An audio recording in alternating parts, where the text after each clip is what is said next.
মিথুন রাশি, মিথুন লগ্ন, জেমিনাই সাইনের জাতক জাতিকাদের 2026 সালের ফেব্রুয়ারি মাসের 16 ফেব টু আপনাদের ক্ষেত্রে 22 ফেব অর্থাৎ 22 ফেব্রুয়ারি পর্যন্ত সময় ঠিক কেমন অতিবাহিত হবে সে বিষয়ে প্রতিবেদনে আমরা বিস্তারিত আলোচনা করব। প্ল্যানেটারি ট্রানজিট অর্থাৎ গ্রহগত গোচরের ছক এবং নক্ষত্রগত গোচর নিয়েও কিন্তু আমরা আলোচনা করতে চলেছি। খুবই গুরুত্বপূর্ণ হবে এই আলোচনা। একদম 17 তারিখে কিন্তু আমরা সোলার এক্লিপস, সূর্যগ্রহণ, রিং অফ ফায়ার আমরা পরিলক্ষিত করতে চলেছি। আর এ সপ্তাহটিতেও কিন্তু গুরু বৃহস্পতি আপনাদের রাশিতেই কিন্তু বক্রী এবং অতিচারী আছেন। আর এই গ্রহণ কিন্তু সম্পাদিত হবে আপনাদের ভাগ্যস্থানে, এবং এখানেই কিন্তু আমরা চতুর্গ্রহী যোগ, বুধাদিত্য যোগ, লক্ষ্মীনারায়ণ যোগ, জড়ত্ব যোগ, শুক্রাদিত্য যোগ, আকর্ষণ যোগ এবং আমরা একাধিক সূর্যগ্রহণ, চন্দ্রগ্রহণ, পঞ্চগ্রহী, চতুর্গ্রহী যোগও কিন্তু আমরা পরিলক্ষিত করব আপনাদের ভাগ্যস্থানে। মঙ্গল উচ্চস্থ থাকলেও অষ্টমভাবে উচ্চস্থ আছে, শনি মার্গী থাকলেও নিজের নক্ষত্র উত্তর ভাদ্রপদে আপনাদের কর্মস্থানে গোচর করছেন। স্কিপ না করে পুরোটাই শুনুন যদি ভিডিওটির প্রকৃত মর্মার্থ আপনারা উপলব্ধি করতে চান। পরিশেষে যেমন প্রতিকার নিয়ে আলোচনায় থাকি তেমনটি তো আছি। আলোচনাটি ইন জেনারেল থাকবে, অর্থাৎ এই পৃথিবীতে যতজন মিথুন রাশির জাতক জাতিকা আছেন আলোচনাটি তাদের প্রত্যেকের জন্য। আপনি চাইলে আপনার ব্যক্তিগত গণনা এনি টাইম আমাদের দ্বারাই করাতেই পারেন। এর জন্য স্ক্রিনে আমরা নাম্বার দিয়ে থাকি। শনিবার রবিবার অফিসে এসে ফেস টু ফেস সাক্ষাৎ আপনারা করতেই পারেন, অথবা by phone any time consultancy আপনারা নিতেই পারেন। তো চলুন আলোচনায় প্রবেশ করা যাক। মিথুন রাশি, মিথুন লগ্ন, জেমিনাই সাইনের জাতক জাতিকারা কালপুরুষের রাশিচক্র অনুযায়ী তৃতীয়তম রাশির আন্ডারে আপনারা পড়েন। আপনাদের রাশির মালিককে গ্রহদের যুবরাজ বুধ। আর স্ক্রিনে আপনারা যে চারটি দেখতে পাচ্ছেন এটি মিথুন রাশির জাতক জাতিকাদের 2026 সালের 16 ফেব্রুয়ারি আপনাদের গ্রহগত গোচরের ছক ঠিক এমনটিই কিন্তু দেখাবে। ফার্স্ট হাউস যেখানে 3 লেখা আছে, গুরু বসে আছে, গুরিয়ে ফেলবেন না, এটি আপনাদের ফার্স্ট হাউস। বৃহস্পতি নিজের নক্ষত্র পুনর্বসুতে অতিচারী বক্রী, কেতু পূর্ব ফাল্গুনী নক্ষত্রে পরাক্রমের ভাবে গোচর করছে, মঙ্গল শ্রবণা থেকে ধনিষ্ঠার দিকে এগিয়ে যাচ্ছে, চন্দ্রও কিন্তু ধনিষ্ঠা নক্ষত্রেই গোচর করে যাবে সোমবার রাতের দিকে। আর এখানে মঙ্গল উচ্চস্থ অবস্থানে থাকছে, তবে চন্দ্র 2-2.5 দিন অন্তর অন্তর রাশি পরিবর্তন করবে। আবার সূর্য, বুধ, শুক্র, রাহুর চতুর্গ্রহী যোগ আমরা পরিলক্ষিত করছি আপনাদের ভাগ্যস্থানে। এখানেই কিন্তু সূর্যগ্রহণ আমরা পরিলক্ষিত করব। আর এখানে রাহু নিজের নক্ষত্রে, শতবিশা নক্ষত্রে কিন্তু গোচর করছে। শনি মহারাজও নিজের নক্ষত্র উত্তর ভাদ্রপদ নক্ষত্রে গোচর করছেন এবং তিনি মার্গী পাওয়ারফুল পজিশনে কেন্দ্রীয় স্থানে থাকতে চলেছেন। দুর্দান্ত সংযোগ। প্রথমেই যে বিষয় সম্পর্কে আপনাদেরকে আমরা অবগত করানোর প্রচেষ্টা করব। দেখুন, চন্দ্র কিন্তু আপনাদের ক্ষেত্রে আমরা যেটা পরিলক্ষিত করছি যে আপনাদের মকর রাশিতেই কিন্তু থাকতে চলেছে, অর্থাৎ আপনাদের 8th হাউসেই কিন্তু থাকবে মঙ্গলবার সকাল 9:05 পর্যন্ত। তাহলে রবিবার, সোমবার, এই যে দুটি দিন চন্দ্রমঙ্গলের একটা সংযোগ আমরা পরিলক্ষিত করছি। আর চন্দ্র আপনাদের পরিবার, বাণী, অর্থের ভাবের অধিপতি। তাহলে পরিবার, বাণী, অর্থের ভাবকেও তিনি পূর্ণ দৃষ্টি দিয়ে দেখবেন। একটি জিনিস তো স্পষ্ট যে এ সময় কিন্তু অবশ্যই বিশেষ করে এই যে মঙ্গলবার সকাল 9:05 পর্যন্ত পরিবার পরিজনদের তরফ থেকে সাপোর্ট আপনারা প্রাপ্তি করতে পারেন, ব্যাংকের ব্যালেন্স বৃদ্ধি আপনারা করতে পারেন। তবে শনির যেহেতু তৃতীয় দৃষ্টি আপনাদের ব্যয়ের ভাবে আছে, যদি মানিকে ওয়েল ওয়েতে ম্যানেজ করতে পারেন তবেই কিন্তু সেভিংসের মাত্রা বাড়বে, কারণ খরচের যোগও কিন্তু থাকছে, এ বিষয়ে কোনো সন্দেহের অবকাশ কিন্তু নেই। আর এ সময় আপনারা অবশ্যই আপনাদের পরিবারের প্রতি আবেগঘন হয়ে কোনো প্রকার গুরুত্বপূর্ণ মেজর ডিসিশন নেওয়া থেকে বিরত থাকুন। অনেক মিথুন রাশির জাতক জাতিকারা শ্বশুর শাশুড়ির তরফ থেকে আপনারা কিন্তু উপকৃত হবেন। আর বিশেষ করে যদি দেখা যায় তাহলে 16 ফেব্রুয়ারি সোমবার রাত 8:47 থেকে মঙ্গলবার রাত 9:15 পর্যন্ত, তাহলে সোমবার রাত থেকে মঙ্গলবার রাত পর্যন্ত এই যে সময়টি, সোমবার রাত থেকে মঙ্গলবার রাত, এই যে সময়টিতে আপনাদের আর্থিক আয় উন্নতির যোগ আমরা পরিলক্ষিত করছি। লং ডিস্টেন্স জার্নির দ্বারা উপকৃত হতে পারেন, বিভিন্ন ক্ষেত্র থেকে উপকৃত হওয়ার যোগ আমরা পরিলক্ষিত করছি। আবার এই চন্দ্র কিন্তু ঠিক মঙ্গলবার সকাল 9:05 সূর্য, বুধ এবং শুক্র রাহুর সাথে সংযুক্ত হয়ে পঞ্চগ্রহী চোখ তৈরি করবে আপনাদের ভাগ্যস্থানে।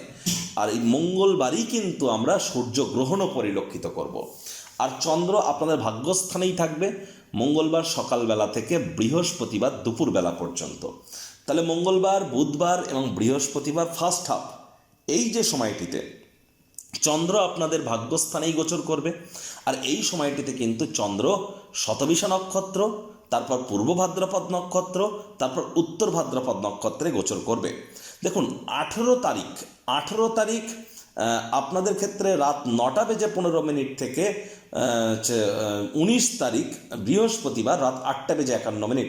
তার মানে বুধবার রাত থেকে বৃহস্পতিবার রাত পর্যন্ত এই সময়টিতে আপনারা কিছুটা হলেও বেটার ইম্প্যাক্ট আপনারা প্রাপ্তি করতে পারেন ভাগ্যের তরফ থেকে।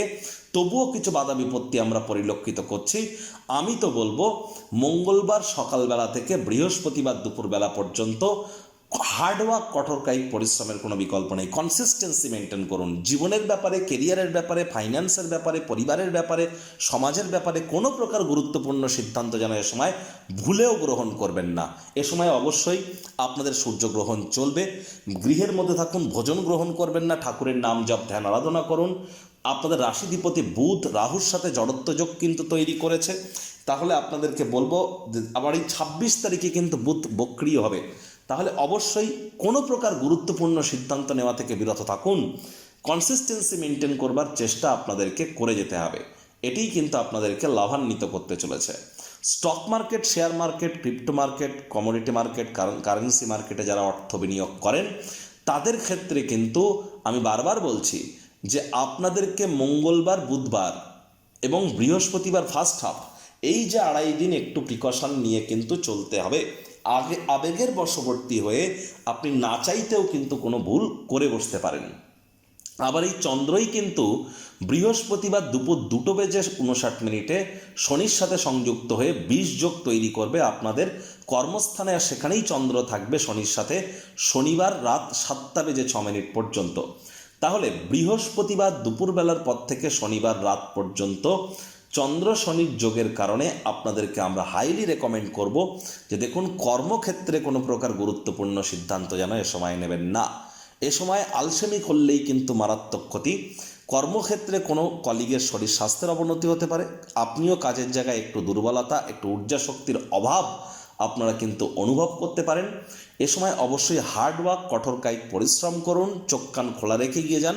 আপনার বিরুদ্ধে কেউ চক্রান্ত ষড়যন্ত্রও কিন্তু করতে পারে। নজর কিন্তু আপনাদেরকে অবশ্যই রাখতে হবে, কারণ বৃহস্পতিবার চন্দ্র এখানে গোচর করছে শনির সাথে। আর এই বৃহস্পতিবারই কিন্তু রাত্রেবেলা চন্দ্রও কিন্তু উত্তর ভাদ্রপদ নক্ষত্রে গোচর করে যাবে। তাহলে বৃহস্পতিবার রাত থেকে শুক্রবার রাত পর্যন্ত এই সময়টিতে হার্ডওয়ার্ক, কঠোর কায়িক পরিশ্রম, পরসমালোচনা, পরচর্চা, পরনিন্দা থেকে দূরে থাকতে হবে। এই সময় আপনারা যত বেশি লেবার সম্প্রদায়, শ্রমিক সম্প্রদায়, বয়োজ্যেষ্ঠদের সাথে সদ্ভাব বজায় রাখবেন, আপনারা লাভান্বিত হবেন। সময়ের কাজ সময় করার চেষ্টা করুন। এ সময় আপনারা অত্যন্ত উপকৃত হবেন। আবার এই চন্দ্রই কিন্তু শনিবার রাতের বেলা, শনিবার সন্ধেবেলা 7:06 গোচর করে যাবে আপনাদের লাভ ভাবে। আর লাভ ভাবের অধিপতি মঙ্গল নিজের ঘরকে চতুর্থ দৃষ্টি দিয়ে দেখবে। তাহলে যদি আপনারা আপনাদের কার্ডকে সঠিক ওয়েতে ইউটিলাইজ করতে পারেন, আই ইনকাম আপনাদের বাড়তে চলেছে। আই ইনকামের নতুন পথ আপনাদের সামনে খুলে যেতে চলেছে। মনে ক্রিয়া করা নতুন টাকা পয়সা রোজগারের ধান্দাগুলিরও আপনারা সুযোগ কিন্তু গ্রহণ অবশ্যই করতে পারেন, কারণ আপনাদের সপ্তমপতি গুরু নিজের ঘরকে পূর্ণ দৃষ্টি দিয়ে দেখছে। যদিও বক্রী, তৎসত্ত্বেও কিন্তু অবশ্যই অবিবাহিতদেরও বিবাহের যোগ থাকবে। তবে সরকারি চাকরিজীবী, নেতা, মন্ত্রী, এমএলএ, এমপি, সরকার পক্ষ, শাসক দলের সাথে যারা যুক্ত তাদের ক্ষেত্রে বলবো যে আপনারা অত্যন্ত প্রিকশন নিয়ে চলুন। প্রয়োজনে জ্যোতিষতাত্ত্বিক পরামর্শ গ্রহণ করুন। আর এখানে কিন্তু 17 তারিখের পর পরিবার পরিজনদের সাথে সদ্ভাব বজায় রাখতে হবে। 17 তারিখের পর কিন্তু খরচের মাত্রা বেড়ে গিয়ে আই ইনকাম ঠিক থাকবে, খরচের মাত্রা বেড়ে গিয়ে সঞ্চয় ঘাটতি কিন্তু আপনারা পরিলক্ষিত করতে পারেন। প্রচেষ্টা জারি রাখুন। সাহস, পরাক্রম নিশ্চিতভাবে আপনাদের বৃদ্ধি পেতে চলেছে। সেদিক থেকে দেখতে গেলে সময়টি দুর্দান্ত। আর এ সময় আপনারা অবশ্যই হঠাৎ করে কোনো স্থান থেকে অর্থের আগমন হতে পারে। মস্তিষ্ককে ভ্রমিত হতে দেবেন না। নেশাভাং থেকে দূরে থাকুন। লটারি, সাট্টা, জুয়া, রাতারাতি বড়লোক হওয়ার স্বপ্ন দেখা থেকে বিরত থাকুন। পেটের সমস্যা, বদহজমের প্রবলেম কিন্তু বাড়তে পারে, নজর রাখুন। প্রতিকার স্বরূপ আলোচনা করতে গিয়ে আপনাদেরকে বলবো, স্ক্রিনে আপনারা দেখতে পাচ্ছেন সূর্যদেবের প্রণাম মন্ত্র ওম জবা কুসুম শঙ্কাশং কাশ্যপেয়ং মহাদুতিম ধান্তারিং সর্বপাপঘ্নং প্রণতস্মি দিবাকরম। সকাল সকাল ঘুম থেকে উঠে সূর্যদেবকে প্রণাম করে সূর্যদেবের এই প্রণাম মন্ত্র 7 বার জপ করে দিন শুরু করুন। এটি আপনাদেরকে বহুলাংশ উপকৃত করবে। Leadership qualities, management skill, reputation, vitamin সকল ক্ষেত্রে কনফিডেন্স লেভেলকেও বুস্ট করতে আপনাদের সহযোগিতা করবে। 17 তারিখ সূর্যগ্রহণ চলবে। গ্রহণ চলাকালীন গৃহের মধ্যে থাকুন, লাইট জ্বালিয়ে থাকুন, ভোজন গ্রহণ করবেন না।